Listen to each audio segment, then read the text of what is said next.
bonjour à tous et à toutes. En fait, je vais vous parler de deux choses. D'abord, en fait, d'une initiative qui est entrée en mouvement en 2014, suite en fait à l'inclusion dans le texte final de la conférence Rio + 20 de 2 petites pages sur la question de la nécessité impérieuse d'arrêter, de stopper le plus rapidement possible la dégradation des sols, qui est un phénomène mondial, global. C'est la première fois qu'il y avait le début d'un élément permettant de faire de la restauration des sols une question de droit international opposable. Alors la personne que le secrétaire général de l'ONU a nommé pour prendre la tête de ce mouvement était une Française, Madame Monique Barbu, qui a donc été nommée au poste de secrétaire exécutif de la Convention des Nations Unies pour la lutte contre la désertification, qui est une des 3 grandes conventions qui ont été signées à l'occasion du premier sommet de la Terre en 92 à Rio de Janeiro. Voilà. Alors, comment définit-on la neutralité de la dégradation des terres, qui est le terme, le concept, qui sert de base à l'organisation d'une coopération internationale sur le sujet, dont l'initiative française 4 pour 1000 fait partie. En fait, c'est un état où la quantité et la qualité de ressources en terre nécessaires à supporter en fait les fonctionnalités, les services écosystémiques et à augmenter la sécurité alimentaire reste stable ou augmente dans des échelles spatio-temporelles déterminées. C'est-à-dire qu'en fait, on n'est pas dans une logique où, comme l'indiquait une des slides de mes prédécesseurs, on a un petit bois qui sert de caution écologique à un désert agronomique, mais il s'agit bien, à la bonne échelle spatiale et temporelle, d'assurer effectivement un fonctionnement du sol qui soit pérenne. Alors la situation est assez grave parce qu'on n'a déjà pas beaucoup de terres disponibles en fait. À l'échelle mondiale, il y a à peu près 22% des terres émergées qui sont adaptées en fait à l'agriculture. Les autres étant soit trop pentues, soit trop sèches, soit trop froides, soit trop peu profondes en termes de sol, soit trop pauvres ou soit trop inondées ou inondables.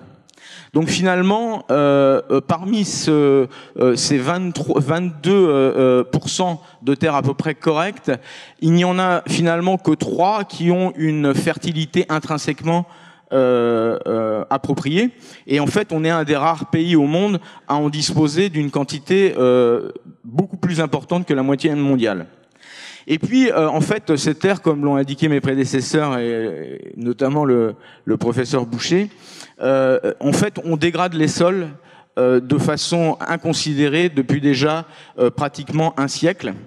Alors évidemment, la dégradation de la terre, c'est un phénomène ancien qui est presque inhérent à l'acte agricole, parce que les agriculteurs, au bout d'un certain temps, sont obligés de recourir en fait à la végétation naturelle pour régénérer la fertilité des sols sous forme de jachère ou dans des formes assez diverses et variées en fonction des milieux.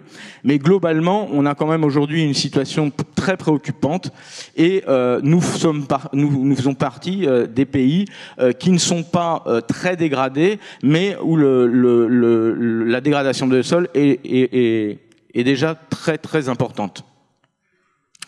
Alors, face à cette situation très préoccupante, qui a fait quand même 2 milliards d'hectares de terres qui peuvent être restaurés, 500 millions d'hectares sont dégradés encore chaque année, ça c'est des chiffres de la FAO, et donc l'approche en fait de neutralité de la dégradation des terres, qui est l'objet de cette initiative démarrée en 2014, eh bien, a le potentiel de éviter 35% des émissions de gaz à effet de serre à l'échelle globale. C'est aussi une manière de arrêter un des grands problèmes actuels, qui est le déclin massif de la biodiversité. C'est-à-dire, en fait, là, je ne veux pas redévelopper ce que les gens qui m'ont précédé à cette tribune ont déjà fait, mais effectivement, redonner de la vie au sol, restructurer les paysages en harmonisant les espaces naturels avec les espaces utilisés par l'homme à des fins agricoles ou d'élevage est la meilleure façon pour arrêter le déclin, et notamment la question des couloirs écologiques aujourd'hui qui doivent être généralisés et amplifiés fait partie de cette thématique. Alors, en fait, quand on parle de neutralité de la dégradation des terres, il faut parler de la dégradation des terres, et il y a différents processus, en fait, qui sont pris en compte dans cette approche. D'abord, l'érosion des sols par l'eau, l'érosion des sols par le vent, les détériorations chimiques du sol, les altérations physiques du sol, la dégradation de la qualité des eaux, et également la dégradation biologique des sols. Donc, dans cette approche LDN, donc en anglais Land Degradation Neutrality, l'ensemble de ces processus est pris en considération, y compris par exemple des thèmes qui ne sont pas nécessairement très significatifs encore dans un certain nombre de pays du Sud, mais qui le sont fondamentalement chez nous, notamment l'imperméabilisation des sols liée à l'urbanisation. Comme on le sait, en fait, tout ça, ça capitalise des connaissances et reconnaissances qui ont été établies de longue date. Il y a un certain nombre de causes socio-économiques qui conditionnent en fait les phénomènes de dégradation des sols. Ils sont très variés, hein, ça va de l'inadéquation des pratiques agricoles, la déforestation, la surutilisation pour des besoins domestiques, notamment des ressources ligneuses, le surpâturage, les activités industrielles, qu'elles soient la question des déchets, la question minière, l'urbanisation des infrastructures, la décharge dans le milieu d'effluents chimiques mais aussi agricoles, le rejet dans l'atmosphère de polluants, les perturbations des cycles de l'eau, et la surutilisation des nappes phréatiques et notamment des nappes fossiles qui ne sont pas en mesure d'être régénérées. Et puis des causes naturelles évidemment qui sont liées au changement ou aux perturbations météorologiques liées de façon croissante au changement climatique. Il y a aussi toutes les causes, en fait, les causalités indirectes qui sont d'ordre social et qui sont liées à des questions de sécurité foncière. Ça, c'est un des éléments les plus importants de la dégradation des sols, l'insécurité foncière. Et je vais vous présenter un exemple au Nigeria où vraiment l'insécurité foncière était vraiment au cœur du processus de dégradation des sols. Il y en a plein d'autres. La question notamment, je ne vais pas tous les citer, mais des questions de politique agricole, notamment de politique incitatoire, de dérégulation des prix des marchés. Ça, c'est des choses qui provoquent de la dégradation des terres. Les questions des conflits et des migrations, parce qu'on ne peut pas entretenir un paysage sans moyens humains. On insiste beaucoup sur les moyens matériels, mais les moyens humains sont très significatif. Un délégué marocain a soulevé une fois dans une de ces réunions internationales que envisager la restauration de terres dégradées dans un certain nombre de régions au Maroc était pratiquement impossible à cause du désert humain qui s'était généré suite aux migrations liées à la dégradation des sols. Donc on ne peut pas restaurer des terres dégradées sans communauté paysanne installée dans le territoire. Alors, on s'y est pris comment? Pour que ça soit crédible, il faut qu'un engagement politique pris par les États puisse être suivi de façon complètement indépendante. Et là, pour la première fois, en fait, de nos jours, on dispose de moyens. Alors, quand on a commencé en fait à travailler sur ces questions de comment établir un système de monitoring des efforts des différents pays engagés vers la neutralité de la dégradation des terres, on a évidemment sélectionné 3 indicateurs. Alors, on n'a pas la prétention d'avoir été complet, mais on a pris parmi les 6 sur lesquels ils s'étaient déjà engagés, les 3 qui étaient mesurables. Et ces 3 indicateurs pour mesurer les progrès dans la maîtrise de la dégradation des terres, on a le changement d'occupation des sols, parce que ça, on peut suivre ça de façon précise par satellite, donc de façon totalement autonome et indépendante. Bon, il y a pas mal de problèmes méthodologiques, mais en fait, ils sont pas prégnants. On regarde également par moyen satellite l'évolution de la productivité primaire des terres. Moi, je dis bien des terres, puisque c'est un proxy quelque part de la santé des sols. Et puis le troisième qu'on a réussi à inclure, mais ça c'est un challenge du point de vue scientifique, c'est le carbone au-dessus et en dessous de la surface du sol. C'est-à-dire la biomasse épigée et hypogée. C'est-à-dire, en fait, ça inclut, et ça c'est la première fois à ma connaissance qu'une négociation internationale intègre le sol et la biologie du sol dans la mesure des efforts vers l'arrêt de la dégradation des terres. Alors évidemment, on s'appuie également, pas seulement sur des moyens satellites, mais également tous les travaux qui sont menés par les centres de recherche locaux, et puis évidemment des études de terrain qui peuvent être conduites de façon ponctuelle ou régulière. Alors le principe en fait de la neutralité de la dégradation des terres, c'est d'être réaliste d'abord. Être réaliste. Comme l'ont signifié les intervenants précédents, le processus de transition écologique va prendre du temps.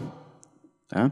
Donc, en fait, on ne peut pas, de façon crédible, prétendre arrêter la dégradation des terres du jour au lendemain. On sait qu'il y a des processus, des facteurs extrêmement lourds, même macroéconomiques, politiques, qui font qu'en fait, on ne peut pas arrêter du jour au lendemain de faire croître les villes, de construire des autoroutes, d'utiliser des moyens mécaniques inappropriés pour cultiver les sols.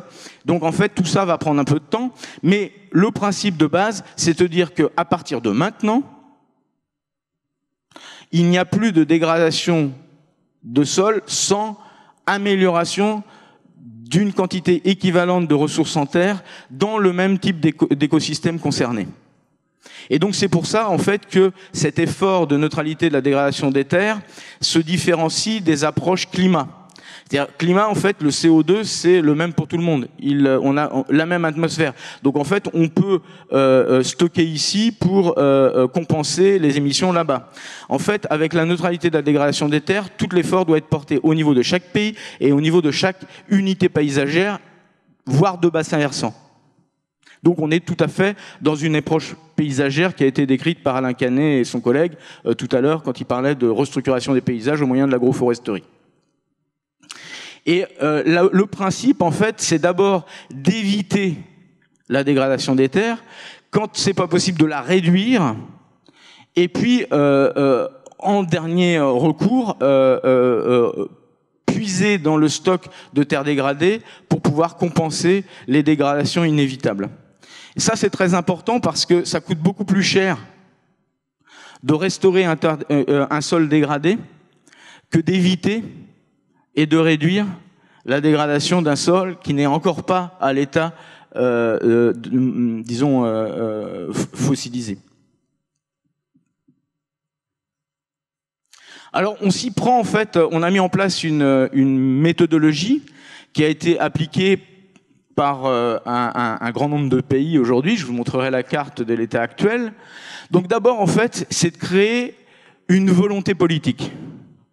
Parce qu'il ne sert à rien de s'engager dans des investissements de lutte contre la dégradation des sols ou de restauration de sols dégradés tant qu'il y a des politiques qui sont incitatoires à la dégradation. Et les ministères de l'Environnement et de l'Agriculture n'y suffisent pas. Il faut engager dans la discussion les ministères des Finances, les ministères du Plan, les ministères qui gèrent les collectivités territoriales. Les ministères donc de l'Intérieur sont très présents dans les groupes de travail. Et en fait, avant toute chose, avant de passer à la phase 2, qui est en fait un état précis, mesuré de l'état de dégradation des sols dans le pays considéré, eh bien, il faut avoir cet engagement politique. Alors ensuite, Une fois qu'on a fait un état et qu'on a été capable de le mesurer, avec des indicateurs clairs et le moins sujet à caution possible, eh bien on passe en fait à définir des cibles chiffrées qui puissent être effectivement mesurées dans le temps. Et puis finalement, pour mettre en œuvre en fait cette neutralité de la dégradation des terres, il va falloir mettre des moyens. Et les moyens, c'est des moyens projets. C'est des moyens qui consistent à prendre des portions de territoire, les unes après les autres, pour les restructurer. Les restructurer, donc accompagner les agriculteurs qui les valorisent dans la restructuration des paysages dont ils sont les dépositaires. Et ça demande des moyens. Et ces moyens, ils sont en train progressivement de se mettre en place. Alors évidemment, les moyens publics n'y suffisent pas, et donc il faut absolument mobiliser des investissements privés, et c'est là un peu toute la difficulté.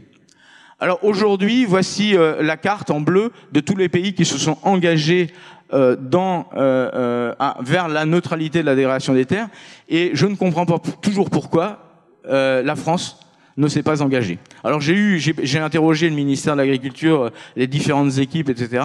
Bon, Le Foll était pour, son successeur était contre, pour des raisons, on va dire, de ne pas prendre les agriculteurs à rebousse-poil. C'était les termes qui ont été utilisés. Alors évidemment, pour mettre en place, pour accompagner et dynamiser ces efforts d'investissement, eh bien, il fallait mettre en place des outils spécifiques. Et le premier outil spécifique qui a été mis en place est en train d'être mis en opération par Mirova, qui est une filiale du groupe Natixis, qui est un groupe français, et qui s'appelle donc le Fonds Neutralité de la dégradation des terres, et qui fonctionne en fait sur un principe de fonds d'impact.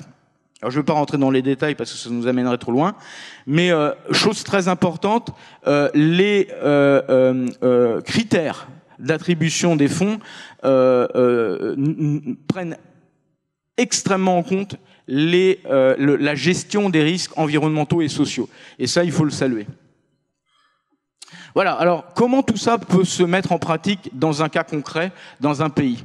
Eh bien, je vais vous citer l'exemple en fait d'un projet sur lequel je travaille avec plein d'autres collègues depuis maintenant 2 ans, au Nigeria, en proximité de la deuxième ville la plus peuplée d'Afrique, qui est Lagos, dans l'état d'Ogun, et qui se fait précisément dans le cadre des engagements politiques pris par la République fédérale du Nigeria en matière de neutralité de la dégradation des terres. Et ça, c'est très important parce que ça a permis notamment de mobiliser le fonds souverain. Parce que comme vous le savez, le Nigeria est un petit producteur de pétrole qui a accumulé, il fait des économies, enfin pas autant qu'il aurait fallu, mais enfin qui a fait quand même des économies sur sa rente pétrolière et investi 60% de cette rente pétrolière pour développer des infrastructures et des projets agricoles dans le pays. Donc ce projet dont je vais vous parler, qui se situe dans l'état d'Ogun, émarge à ce programme, à cet engagement politique et dispose donc de moyens souverains du Nigeria. Alors la question de fond, en fait, c'est comment financer tout ça ? Comment rendre ça durable? Et donc le concept de base du projet qui s'étend sur 108 000 hectares en 2 blocs, eh bien c'est de faire 3 comptes. Un premier compte pour rendre du terrain à la nature. Parce que là, on est en présence de 108 000 hectares de forêts dégradées, réserves forestières dégradées. Et donc, en fait, la première chose, rendre un tiers à la nature. Un deuxième tiers consacré à la consolidation des agriculteurs qui ont occupé de façon illégale ces terres-là.